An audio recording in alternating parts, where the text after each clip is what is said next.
تەنیا وێنەکان بۆ ئەو نەنکەماونەوە دوونەوەی لا لەشکری ئەفغاندا بوون.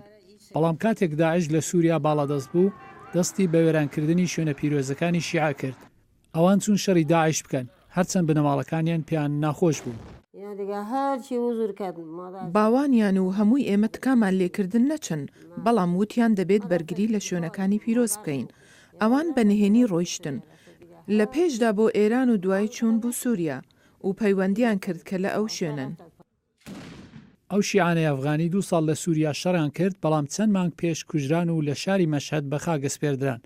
نەنچیان دەڵێت گۆڕستانی بەهشتی زارا پڕ لە گۆڕی ئەو کەسانە بووە کە لە سووریادا کوژراون. حکوومەتی ئێران پارەی ناشتنی دا و بابی 2 کوڕانی ناردە کەربەلایە.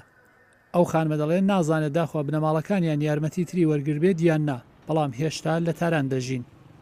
ئەوە تەنیا داستانێک لە نێو ئەو شارە بە زۆرینەی شیعەی ئەفغانی نییە. شوێنێک کارتێکردنی کولتوری ئێران لە هەموو شوێن لە بەکارهێنانی زمان و شێوەی بەرەکپۆشین ڕات دیارە.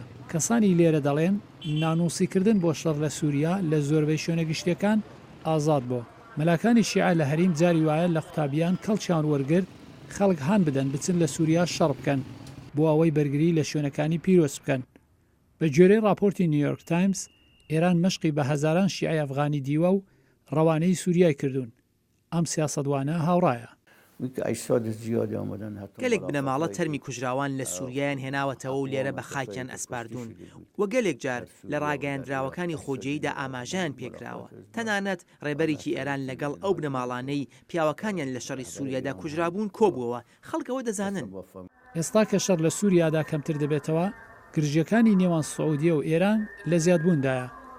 کاربەدەستانی ئەفغان نیگەرانن ڕەنگە وڵاتەکان ببێتە گۆڕەپانی شەڕ بۆ لایەنگرانی دوو نەیاری هەریمی.